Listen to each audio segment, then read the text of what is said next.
Hello again, world history students.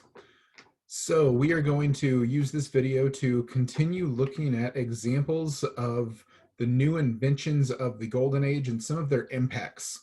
And I want to remind you once again that the reason we're doing this is to really drive home and practice applying that continuity and change standard.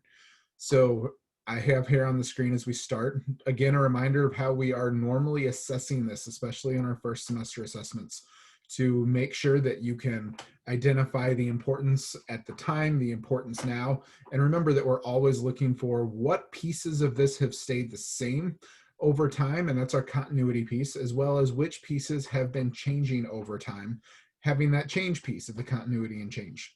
So keep this in mind because this is the end goal of how you're going to prove your knowledge of these inventions as we keep going. So you have already seen the impacts of the blast furnace and how we have seen the blast furnace allowing the Chinese people to make steel and all the impacts they can do with that involved, as well as its influence on the creation of porcelain as a major trade item. So we're going to go on, and I've got two more really important inventions to the big picture of the world that we're going to take a look at here for this video. So the first one of this video that we're going to address is the invention of gunpowder. So there's a huge misconception when I say that, and a lot of errors that students make really early before they understand what is actually going on here. Gunpowder is what we call it now. That was not the name that was given to it at the time, and the reason that name didn't work at the time is because there's no such thing as a gun. And so when it was first discovered, they called it the fire drug. And the reason they called it the fire drug is because it was created by some alchemists by accident, who were always looking for either new mixtures of chemicals that they could use either as medicines to be able to help people live longer, or as ways to try to transform that into wealth. And ultimately what they realized is this certain combination of chemicals, when it was heated, it would actually blow up.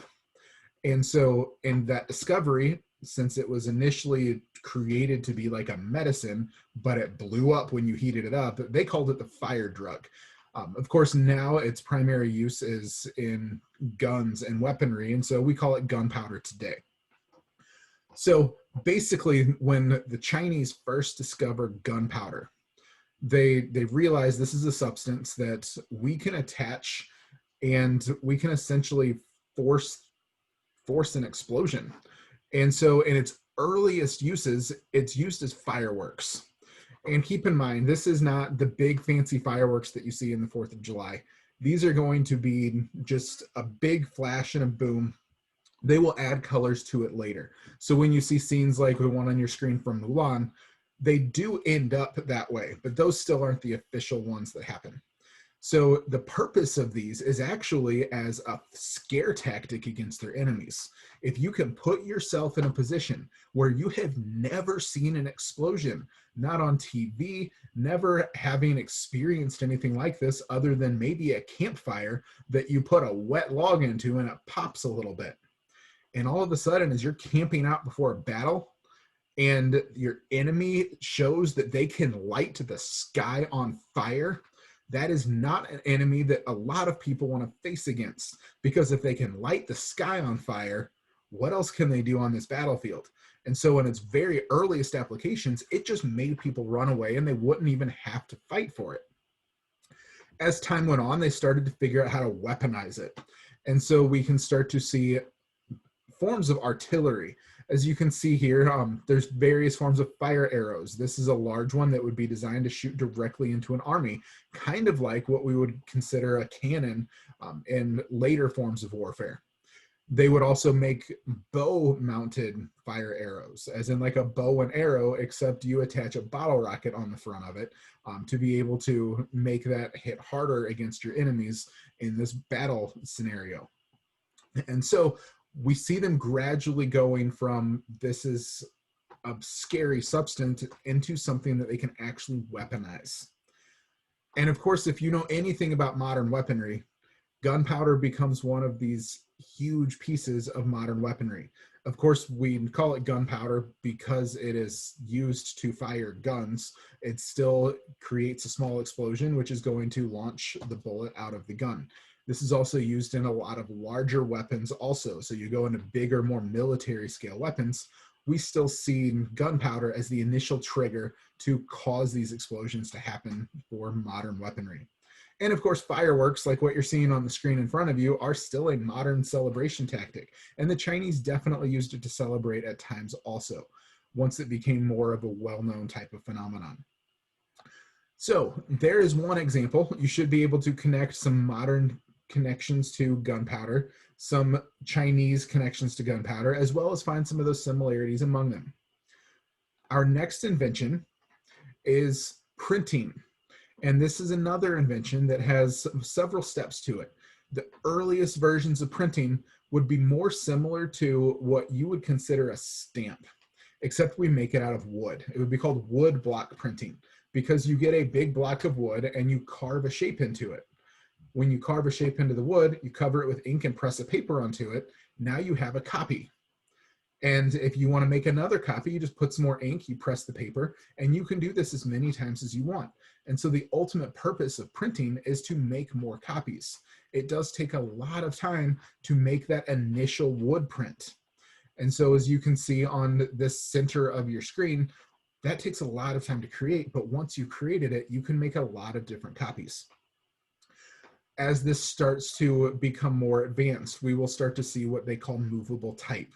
And movable type is where each character has its own individual woodcut, and you can lay those out in whatever pattern you want to be able to create something.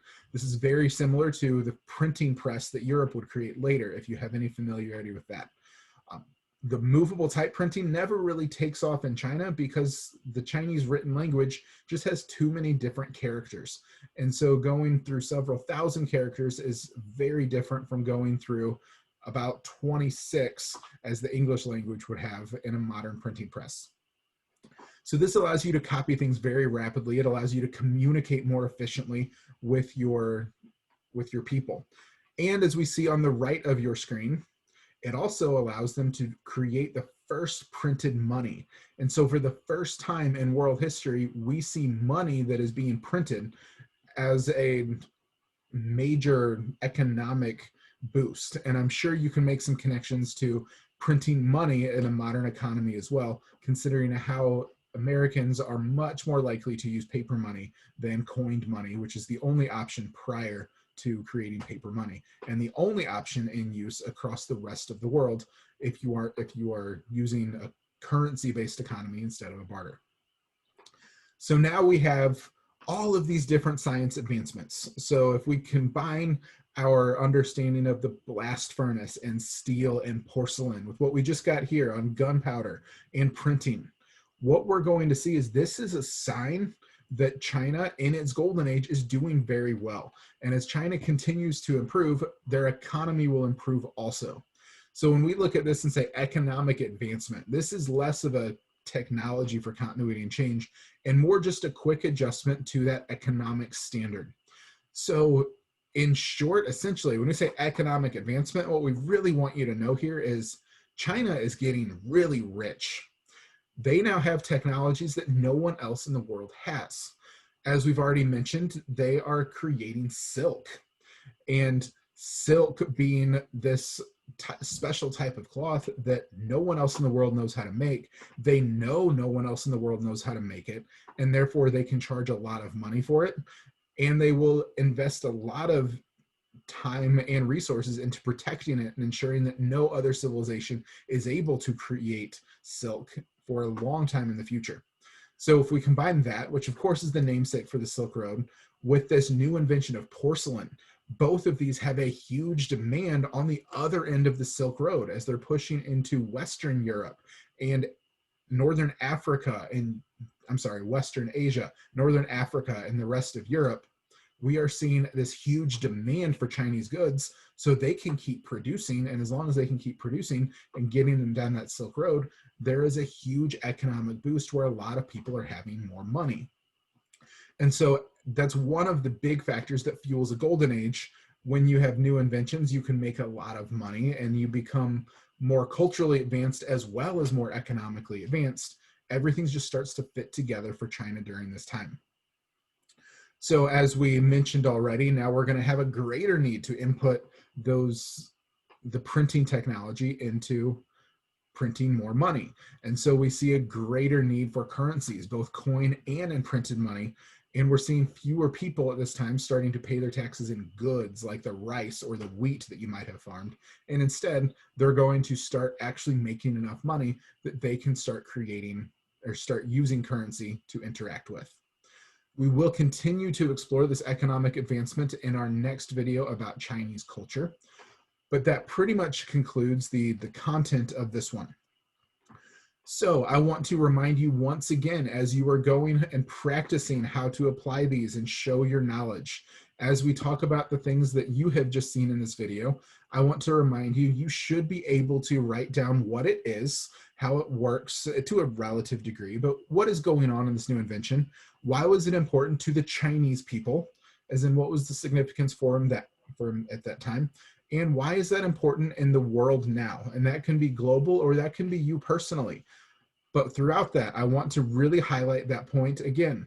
Make sure that as you're answering the importance to them and the importance in the world now, that we can see a change over time, how it used to be compared to how it is now, but how something about it has stayed the same.